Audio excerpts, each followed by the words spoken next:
Greetings, dear learners. I hope you're all well. Today we're going to be looking at the play by Shakespeare and the play titled Othello. Now, very important, very interesting, and I know we're going to get to this question very soon. But this play is very interesting, and I would like for you to pay close attention to all that we're going to be discussing in terms of Othello, because this is going to help you in terms of your analysis and also the understanding of Othello. I know that some of you might be thinking, how am I going to do Othello? Othello is difficult. Shakespeare language is difficult. But you will learn that it is not difficult at all. Now, let us look at the first four questions in your pre-reading stage. The first question being, what genre is Othello and what are its key themes? Right, very important. The second question being, who is the protagonist of the play and what challenge does he face? Thirdly, how does the title Othello give insight into the play's focus? The next question is, why might Shakespeare have chosen jealousy and betrayal as key themes? Now, let us take it a step by step. Right. The first question being, what genre is Othello and what are its key themes? Now, let's try answering this question, focusing on the Peel method. So we say Othello is a tragedy written by William Shakespeare. It follows the downfall of the noble protagonist, Othello, due to external manipulation and his own inner flaws. The play explores themes such as jealousy, betrayal, love, manipulation, and racism, all of which contributes to Othello's tragic end. Understanding Othello as tragedy helps readers anticipate conflicts driven by emotions and deception. Right, so we have answered the question, what genre is Othello and what are its key themes? We are now going to look at who is the protagonist of the play and what challenge does he face. Now, guys, already by looking at the play itself, it is titled Othello. So this automatically gives us an idea who the protagonist is. And if I may ask, who is the protagonist of the play? Right, guys, so the protagonist of the play is Othello. All right, it is Othello, a Moorish general in the Venetian army, is the protagonist. All right, and that is your Othello. Okay, so what evidence do we have of this? So we say he is a respected military leader, but faces prejudice due to his race and outsider status. Additionally, Iago's manipulation leads him to doubt his wife, Desdemona. All right, now let's explain this further. Othello's main challenge is overcoming the societal discrimination and personal insecurities that Iago exploits, ultimately leading to his downfall. Now, recognizing Othello's internal and external struggles sets the stage for understanding the play's tragic events. Now, how does the title Othello give insight into the play's focus? Now, that's very important to note. So the title, guys, as I said earlier, that the title of the play is Othello. Right. Now, when you look at this title already, it makes you think and have this understanding that whatever happens, this title is actually there to tell us that whatever happens in the play will be surrounding Othello. So this person, we've already established that they are the main character, the protagonist of the play. All right. So now let us move on further. We're saying the title suggests that the play is centered on Othello's experiences, decisions, and downfall. All right, this is what it suggests. Then let us look at the evidence around this. We say, unlike other Shakespearean tragedies, such as Romeo and Juliet, which focus on two protagonists, Othello is named after one individual, all right, highlighting his singular journey. And then the title indicates that Othello's identity, emotions, and relationships will be the main focus, particularly his struggles with love, trust, and jealousy. Now, this prepares the audience for a deep psychological exploration of Othello's character. Okay, very, very important. So we can see everything is just surrounding this particular character who happens to be our protagonist, the main character.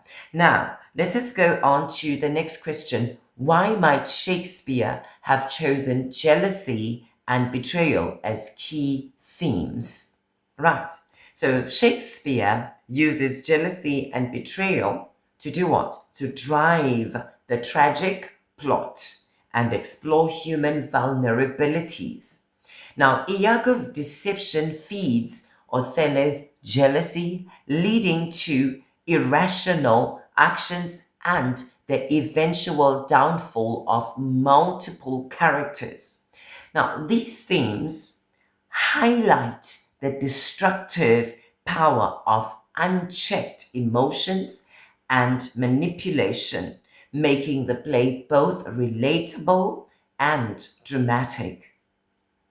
So, by focusing on these themes, Shakespeare ensures that Othello remains relevant across different eras, as jealousy and betrayal are timeless human experiences. Very important to note that. Now, let's look at predicting events. Right? We are going to try and predict events. Very important for us to actually look at this. Now, guys, based on the title, what kind of conflicts arise in the play? Very important for us to actually look at that. So, what are some of the conflicts that you think will arise in the play? So, the title suggests a personal and emotional conflict on Othello, right? Very important to note that. As a tragedy, the play is likely to involve struggles related to Othello's identity, all right? Very important to note that. His identity, relationships, as well as his emotions. Right. So the main conflicts may include internal struggles such as self-doubt and jealousy, and external struggles such as prejudice and betrayal.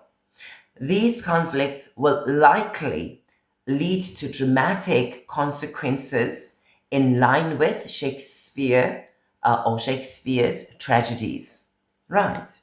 And then let's go to the next question now. How might race and identity play a role in Othello? How might race and identity play a role? Guys, it's very important to understand the whole concept of racism and how it plays a role in people's lives in its entirety. Right, very, very important. So race and identity significantly impact Othello's status and interactions with others or with other characters in the play.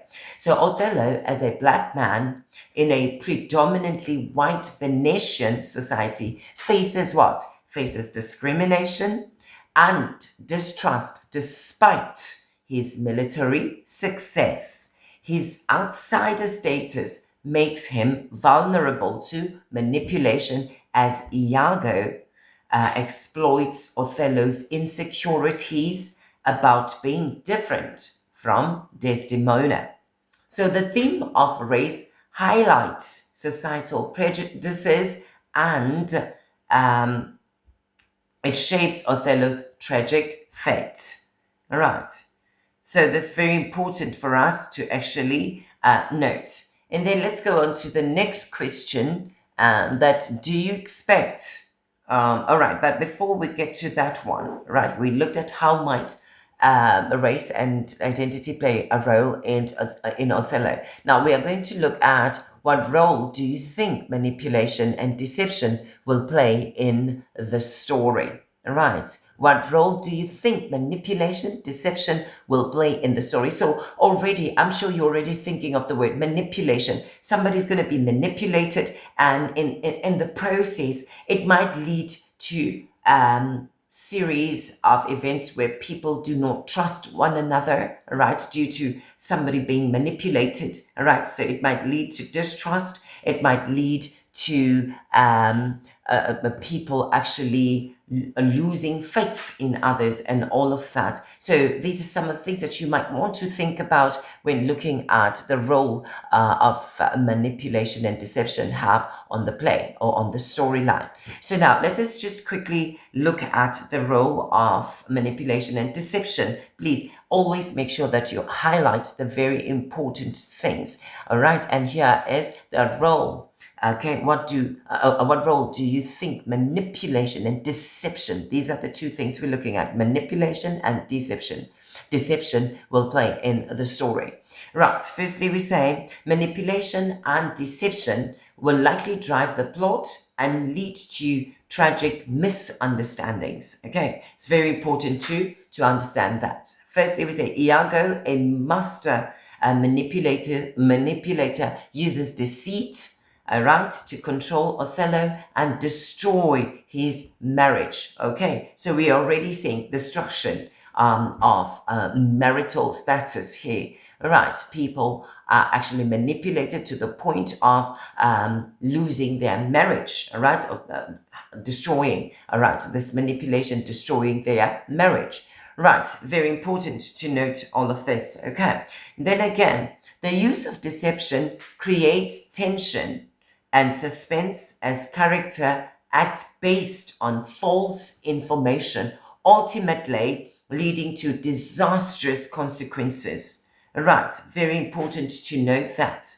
Now, the theme of manipulation reveals the dangers of trust misplaced in the wrong people. All right, very, very important. So it's always important to find trustworthy people or surround yourself with trustworthy people. So people, already by looking at this, we can actually see that manipulation and deception or deceit plays a huge role in Othello. And we are going to see things unfold as we go along. Right, so now, do you expect Othello to have a happy or tragic ending, and why? Do you expect Othello to have a tragic or happy ending? And you will have to give reasons to your answer.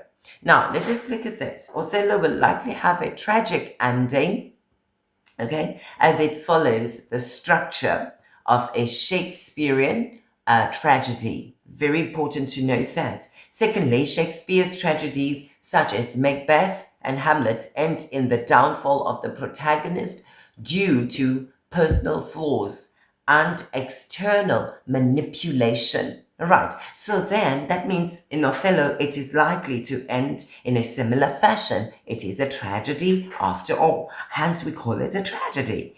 All right, so then given that Othello is deeply affected by jealousy and deception, it is reasonable to predict that these events will lead to a catastrophic resolution. Right, and then the inevitability of tragedy makes the play emotionally powerful and thought-provoking. Right, very interesting. Right, we're going to see how these events actually unfolds. Let's move on further. Now, we're going to look at the background or the setting of the play. All right, which is very, very important. Now, guys, let's look at the background, looking at the questions. Why is Venice an important setting for the beginning of the play? Why do you think Venice is an important setting for this play? Now, I want you to think about The Merchant of Venice. If you have ever studied The Merchant of Venice, we know that Venice is one of the most powerful cities, right? Where this buzz in terms of business and all of those things. Okay, it's very, very it's hip and happening. This is where transactions take place. All the merchants meet and make those exchange in terms of their goods, and also receive in return money for their goods. All right. And this is very important to note. So business is booming, people are successful, and all of those things. So that is what I want you to think about, and then try to answer this question: why is Venice an important setting for the beginning of the play? So guys, let us look at Venice. We said that firstly, Venice represents order, civilization, and political power. Can you see? Right. As a major trading hub, Venice was known for its wealth and strategic military importance. Can you see? It is a prominent city. So very important, guys, to actually look at these and understand that when we answer questions, there are certain things that need to play in our minds, because those are going to actually help us build strong responses to the questions. So the city's structured society contrasts with the chaos that unfolds later in Cyprus, all right, symbolizing a shift from stability, all right? So Venice actually symbolizes what? It symbolizes stability, okay, to disorder.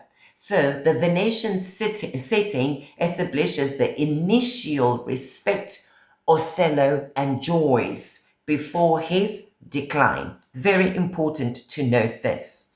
Then let us now go to the next question. How does the setting of Cyprus contrast?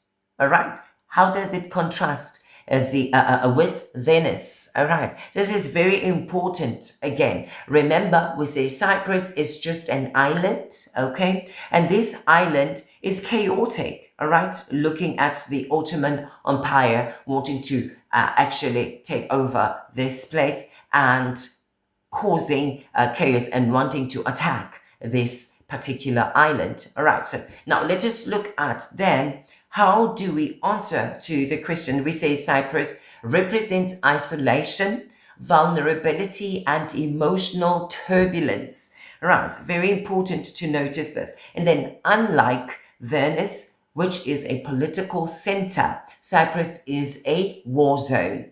All right. Reflecting the conflict and instability in Othello's mind. Very important to note this. And then, guys, if we move further, we then say that the change in setting mirrors the shift in Othello's emotional state from confidence to paranoia. Okay, very important to note that. Okay, it's very, very important to note that. And then we say this contrast reinforces the theme of chaos overtaking reason. Okay, we are now going to go on to the next question. How does the political situation, okay, the political situation, Venice versus the Ottoman Empire, affect the story? Okay, how does it affect the story? Okay. Now, guys, very, very important to note this. So we are going to look at this question and then answer it by looking at the two, looking at the Venice versus the Ottoman Empire. So we say the military conflict heightens the tension and urgency of the narrative. Right, Venice sends Othello to where? To Cyprus. To do what? To defend it against the Ottoman invasion, demonstrating his trusted position, all right? So we already know that he was trusted because of his power, right? So he was a very powerful general, okay? Very powerful man, all right? Hence he was sent to actually go and protect Venice against the Ottoman invasion. Right, however, while Othello successfully manages the external battle, he loses control of his personal life, showing how personal conflict can be more destructive than political ones. Okay, so the backdrop of war underscores, all right, it underscores the tragic downfall of Othello, who is a hero in battle but a victim of love, all right, or a victim in love. Very important to note. Very, very important to note, guys. And please do not rush yourself when answering these questions. Now we're going to look at the next question, which is what role does the patriarchal society play in shaping the character's actions? Okay. What role does the patriarchal society play in shaping the character's actions? Now, looking at the term itself, patriarchal society. Now, a patriarchal society will be a society that is male dominant, right? Where women, in most cases, will have to be submissive, right? So, how does then this affect a person's character, right? Especially a man's character, all right, and their actions, right? So we say the patriarchal society enforces strict gender roles, affecting relationships and power dynamics. Now, Desdemona, in this case, is expected to be obedient, and Othello is seen as dominant. Remember, Othello is a man and Desdemona a female, so definitely we will expect that Desdemona will have to be subservient, will have to be submissive. What else? Othello is the dominant figure in the relationship or in society as a whole. All right, very important. Now, while Iago manipulates these expectations to cause destruction, the rigid gender roles contribute to Othello's downfall, as he believes Desdemona's alleged disobedience is an ultimate betrayal. Okay, very important to note that, guys. And then we say the theme of patriarchy highlights how societal expectations shape individual fates. Okay, and remember, this dominance, this patriarchal dominance, really will affect Othello towards the end. We will see this as we continue. Now, let us look at the next question. Right, guys, I think you have watched movies, you have read stories, you have seen things in your very own society, in your communities where you come from, right? Where we look at things such as classism, all right? Now, we are going to look at this question. How might class and racial divisions influence the events of the play? You must have heard of apartheid and what used to happen during the times of apartheid, how classism and how racism actually played a part in society and how it divided people. So we are going to be looking at this in this particular question as well. How might class and racial divisions influence the events of the play? Before we even get into this, people, let us look at classism, right? How poor people will always have to actually feel like beggars when they come across the so-called rich people, or how people who are actually called commoners because they are not of royal blood will always have to be subdued to certain pressures from your so-called royal families. All right, so these are some of the things that we're looking at in terms of your classism. And then again, in terms of race, we will look at things such as white people always looking at themselves as being superior to people who are people of color, okay, your black people, Indian colors, and so on and so forth. Very important to note, okay, that these are some of the things that need to come into your mind when we ask questions like how might class and racial divisions influence the events of the play. Right, now let us look at some of the points, very important points, evidence, as well as explanation to all of this and the link. Right, firstly, we say class and racial divisions create tension and prejudice, affecting how characters perceive and treat Othello. All right, and we have seen this. We are to see it right from the onset, right from scene Act 1, Scene 1. We will be able to see this, especially where we look at characters such as Roderigo and Iago. Right, we will be looking at those characters and how they actually relate with Othello, and when especially they are before him and when they are behind him. Right, very important to actually note all of those things. So we say class and racial divisions create tension and prejudice, affecting how characters perceive and treat Othello. Now, despite his military status, Othello remains an outsider in Venetian society, making him susceptible to self-doubt and Iago's manipulation. Very important to note those. Okay. And then again, we say the perception of Othello as an unworthy husband fuels Brabantio's outrage and later reinforces Othello's insecurities. Now, these divisions drive the tragic misunderstandings that lead to Othello's downfall. Very important to note this, guys. Very, very, very important. Now, we are going to quickly look at the characters and characterization. Right. Very important for us to actually go over this because this is going to actually assist us. Okay. So this is your during reading stage, Act 1, Scene 1 to 3, that we are going to be looking at. So the key features of the text, here we're going to be looking at the characters and characterization. We're going to look at the characters and characterization. So we say Othello, firstly we look at Othello, we say he is a noble but insecure Moorish general. And then Iago, a manipulative villain who deceives others. Okay, and then we're going to look at Desdemona. This is Othello's devoted wife, right? When we say she is devoted, really, indeed, she is. She's very submissive, and she actually do everything that is to please the husband, and that being Othello, right?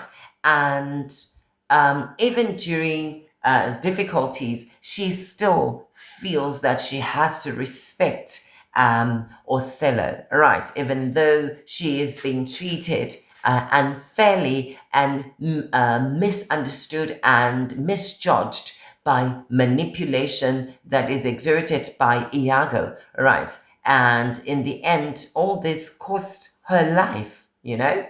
And then, guys, let's look at the next character being Brabantio. Now, Brabantio is Desdemona's father, okay, who is enraged by her marriage, okay? Remember, Brabantio did not like the fact that his daughter was going to marry Othello. Not pleased at all. Right, and then we've got Roderigo, a foolish suitor of Desdemona, who is easily manipulated by Iago to an extent that he even spends money on Iago, right? Because he just wants Iago to get to help him get Desdemona, right?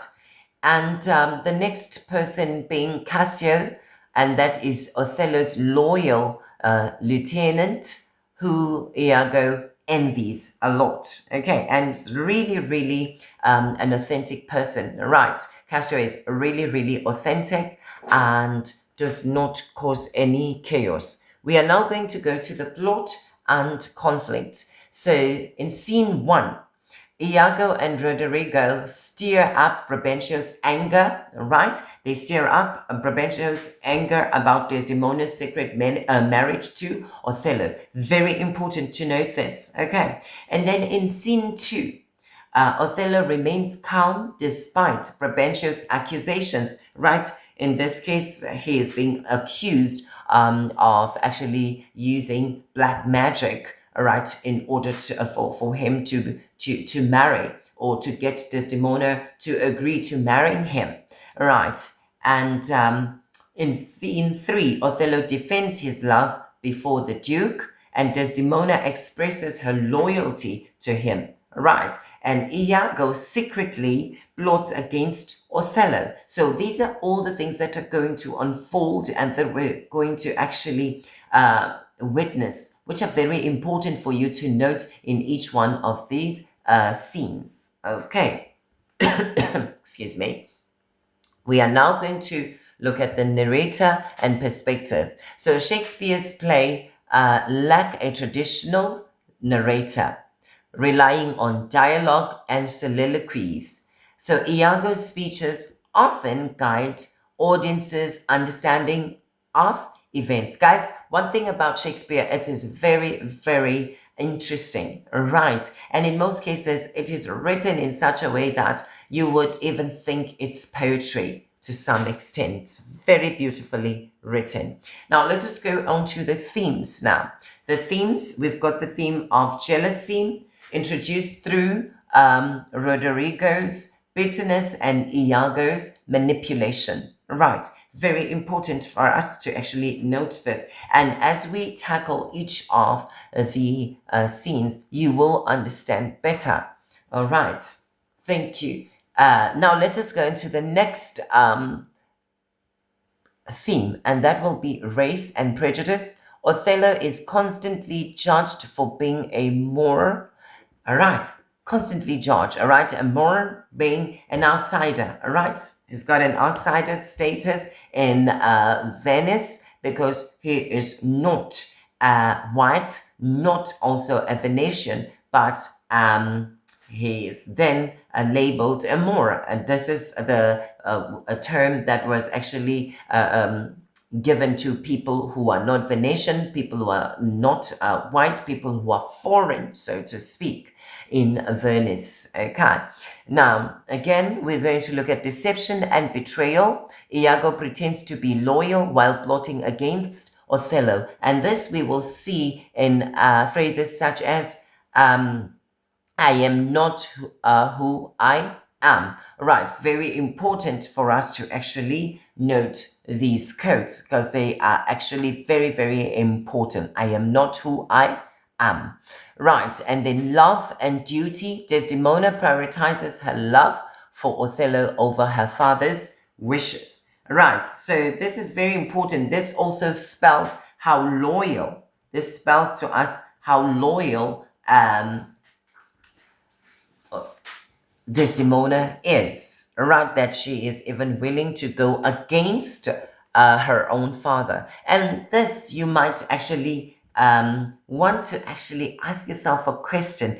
Does it foreshadow anything in Othello? And yes, it does, because at some point we find that Brabantio actually warns that Desdemona will be disloyal to whom? To Othello. But remember, this we know that Desdemona is totally loyal to Othello. But why is this being said? This is actually said by Brabantio to actually foreshadow what is to come in the, as the play develops. All right. What is yet to come. This is there to foreshadow all the manipulation that Iago is going to set in motion, which will actually make Desdemona seem to be disloyal to Othello, and also those manipulation playing a part in Othello not trusting Desdemona and eventually assassinating or killing Desdemona due to the misunderstanding that is caused by the deceit and manipulation that is perpetuated by Iago.